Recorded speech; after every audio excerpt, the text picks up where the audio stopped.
शाहिद मरीना जो साहब लोग हमें जानते ज्वाइन हैं किया दुबई है, को हमारे उनको साथ एक जी गेस्ट मौजूद हैं, रियर एडमिरल फैसल शाह साहब। जीएनएन को कीमती वक्त देने के लिए सर बेहद मशकूर हैं। ओवरऑल सिचुएशन आपके सामने, जिस तरह से भी डॉक्टर साहब गुफ्तगू कर रहे थे, आप क्या कमेंट करेंगे ओवरऑल? जी, बहुत तशवीशनाक सूरत हाल है, इसमें कोई दो राय नहीं है। और ये जो अटैक किए गए हैं ईरान पे, अफसोसनाक है कि अभी बातचीत चल रही थी और उसके दौरान ही अटैक कर दिया गया है, जिस तरह पिछले साल जून में किया गया था। और ईरान ने, आपको पता होगा कि ये कहा था कि अगर हमारे ऊपर लिमिटेड स्ट्राइक भी की गई, उसका भी सोचा गया, तो हम इसको मुकम्मल जंग तस्वुर करेंगे और भरपूर ताकत से जवाब देंगे। तो ईरान उसी तरह से जवाब दे रहा है जैसा कि उसने कहा था। और उसने कहा था कि जितने भी अमरीकी अड्डे हैं इस रीजन में, वो सब हमारे अहदाफ होंगे, और वही वो करके दिखा रहा है। खदशा ये है कि इस जंग का दायरा वसी हो जाए और बहुत सारे ममालिक को इससे इफेक्ट हो। जो गल्फ के ममालिक हैं, अरब स्टेट्स हैं, उनको भी इफेक्ट होगा, पाकिस्तान को भी इफेक्ट होगा।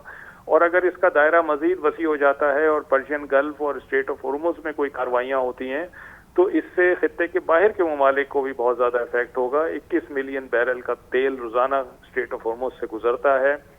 40% दुनिया की ट्रेड इस खित्ते से गुजरती है, और अगर वो अफेक्ट हो जाएगी तो बहुत सारी दुनिया के ममालिक की मईशत ख़राब हो जाएगी, जिसकी वजह से हम जैसे ममालिक को, ख़ास तौर पर पाकिस्तान जैसे ममालिक को, जिनकी 95% से ज़्यादा ट्रेड सी से आती है और 100% तेल सी से आता है, हमें बहुत ज़्यादा इफेक्ट होगा। तो ये बात सोचने की ज़रूरत है और अपना अपना किरदार इसमें अदा करने की ज़रूरत है, इसको डिफ्यूज़ करने के लिए, कि इसका दायरा मज़ीद वसी ना हो। और जो भी लोग इसमें हैं, जैसे यूएस है, इसराइल और ईरान है, इनको जाहिर बात है कि समझाने की ज़रूरत है। मैं ईरान को इतना कसूरवार नहीं समझता, क्योंकि ईरान बातचीत भी कर रहा था और हर तरह का ताउन कर रहा था, और अभी बातचीत चल रही थी। और कल के जो मुज़ाकरात ख़त्म हुए थे, उसके बाद भी ये इंदिया दिया जा रहा था कि अभी उम्मीद की किरण बाकी है, और अगले हफ्ते जो मुज़ाकरात होंगे उसमें यकीनन कोई ना कोई प्रोग्रेस होगी।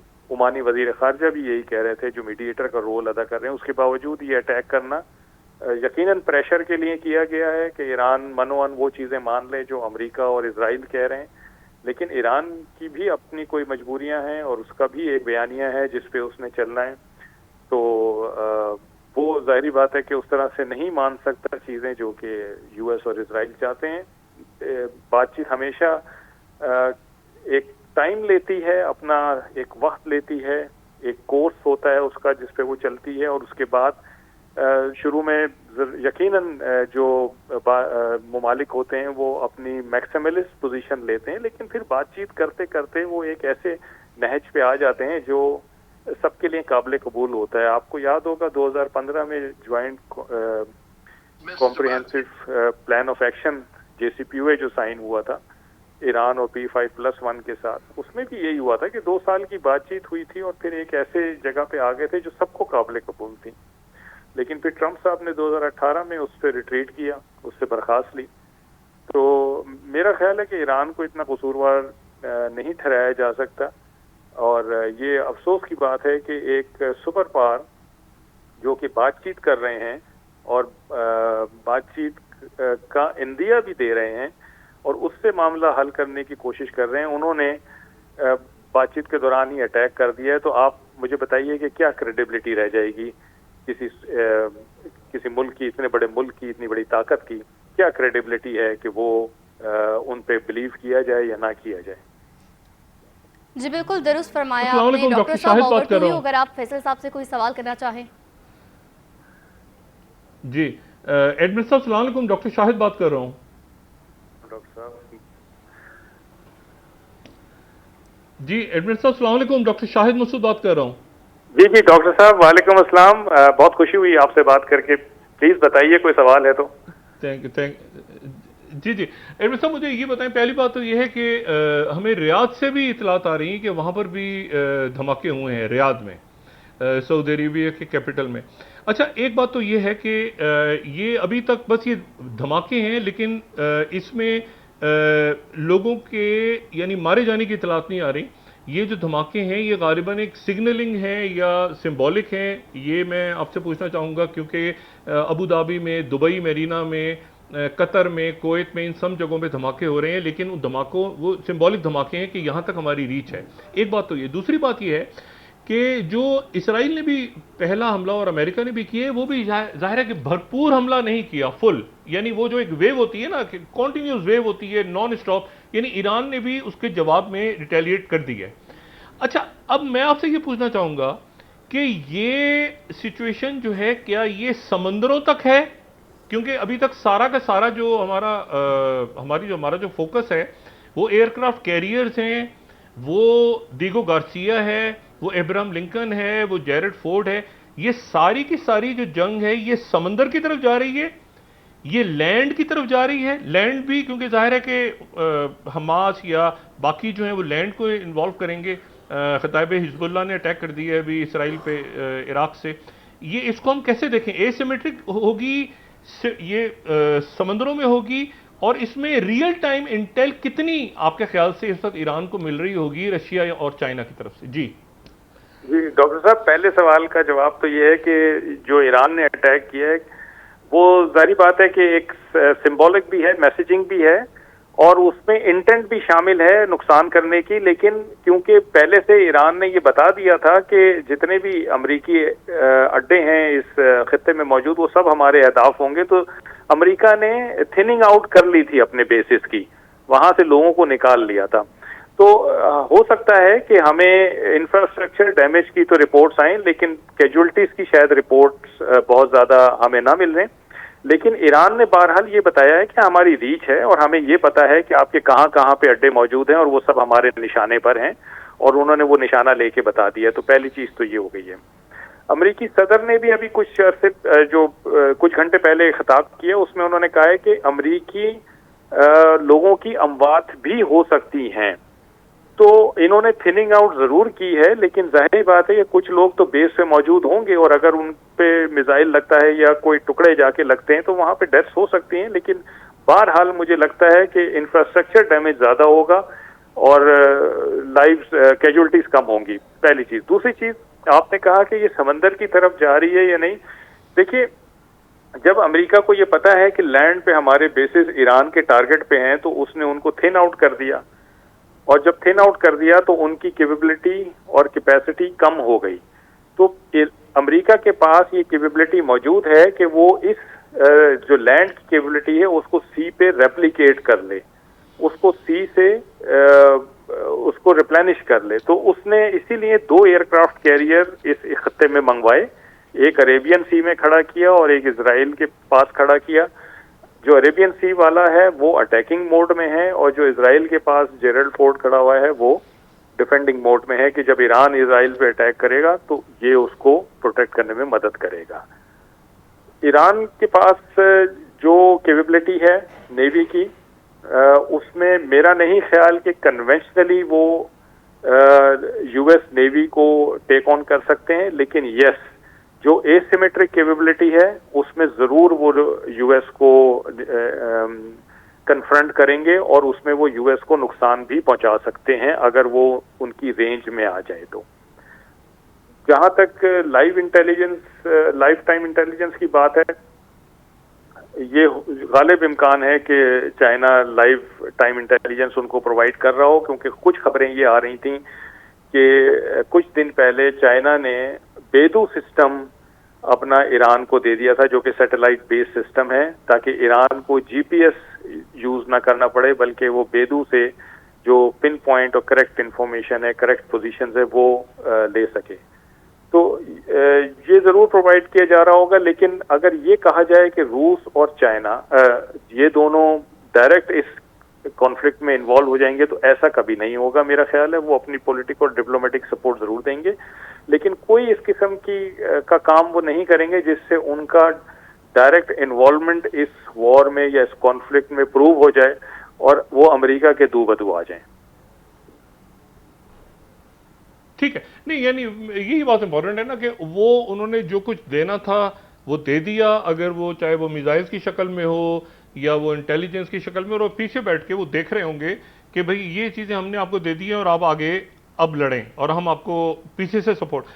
अच्छा, मैं आपसे ये सिर्फ पूछ रहा हूं कि आपने ये जो रिजीम चेंज की बात हुई है, तो रिजीम चेंज तो फिर एसिमेट्रिक है ना, यानी जब रिजीम चेंज वो कह रहे हैं कि अवाम से कि अवाम खड़े हो जाएं और तख्ता उलट दें, अब इसका मतलब ये है कि उनके एसेट्स ऑन ग्राउंड मौजूद हैं मोसाद के और CIA के, और यकीनन वो भी अच्छा बड़ी एक ट्रिकी सिचुएशन है। आप एडमिरल साहब खुद फौज में रहे, आप बेहतर समझते हैं ये स्पेशल जो मिशंस होते हैं जिन लोगों के, वो बड़े ट्रिकी होते हैं कि वो अगर हत्थे लग गए तो उनके साथ क्या होगा, मतलब। और ईरान भी यकीनन इन दिनों में बहुत क्लोजली वॉच कर रहा होगा कि क्योंकि ये भी डू और डाई वाले सिनेरियो है इस वक्त के, ये कोई जंग एक्सकेलेशन लेडर के ऊपर ये बढ़ रही है आगे।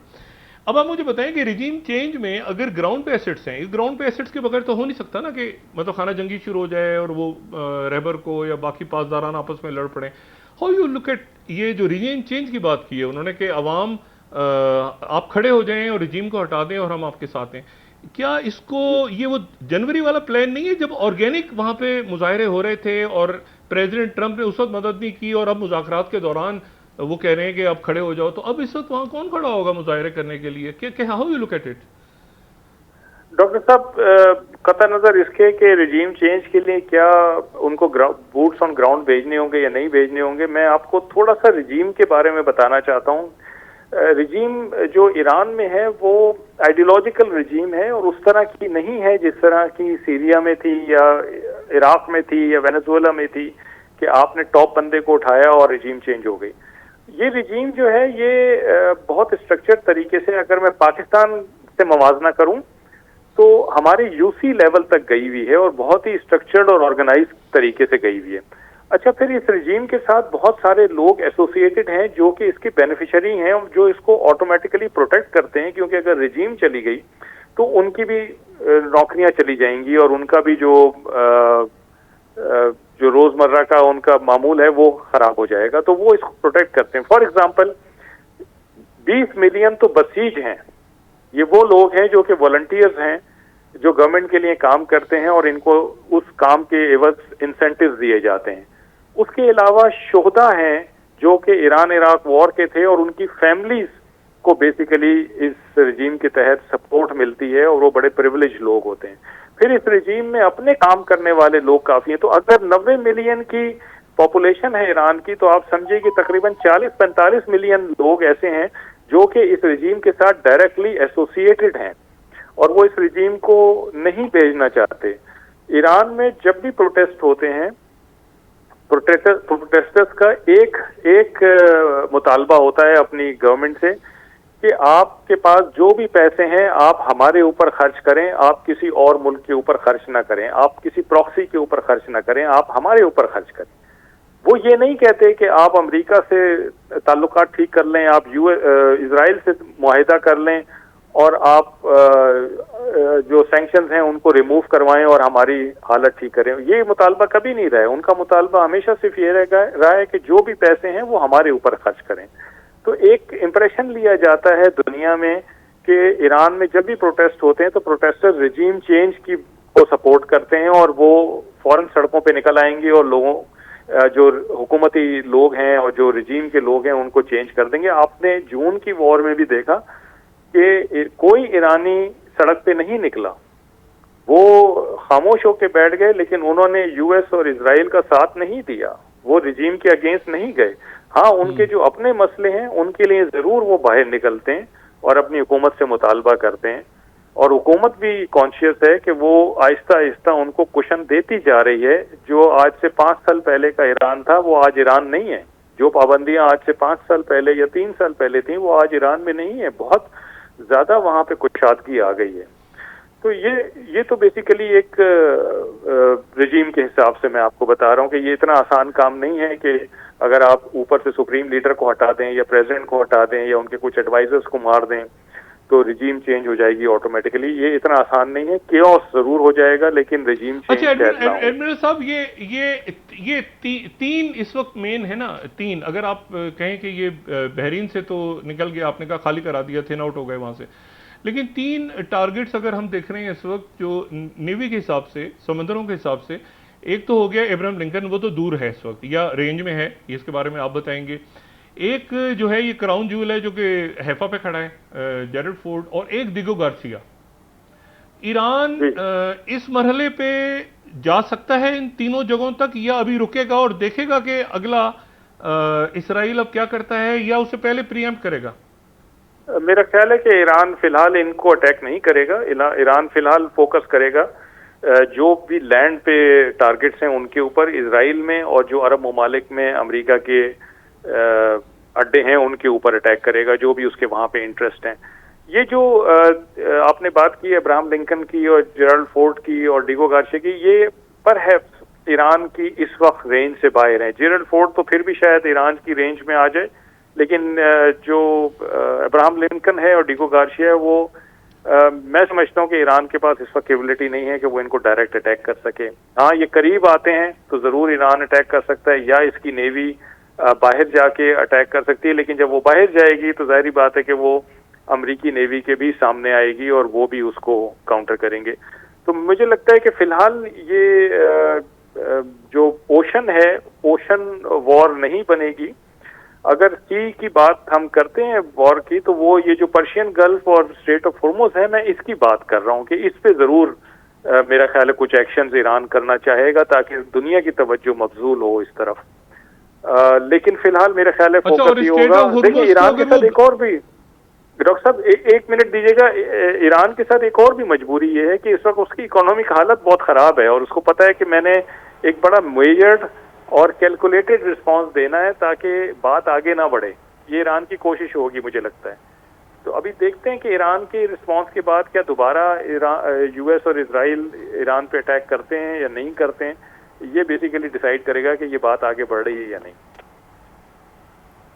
अच्छा, जब आप कहते हैं स्ट्रेट ऑफ हॉर्मुज को ब्लॉक करना, तो उससे आपकी क्या मुराद है? उसको जहाजों से ब्लॉक करेंगे, उड़ा देंगे, यानी कैसे उसको स्ट्रेट ऑफ हॉर्मुज का ब्लॉकेट, कैसे आप उसको रीड करते हैं, ब्लॉक करना स्ट्रेट ऑफ हॉर्मुज को?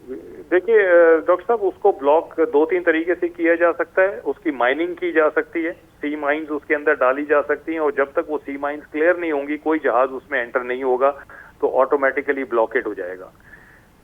उसमें जहाजों को डिबो के भी डाला जा सकता है, जिसकी वजह से उस वहां से गुजरना मुस्तकिल तौर पे बंद हो जाएगा, और वो बहुत बड़ी काविश होगी उनको क्लियर करना।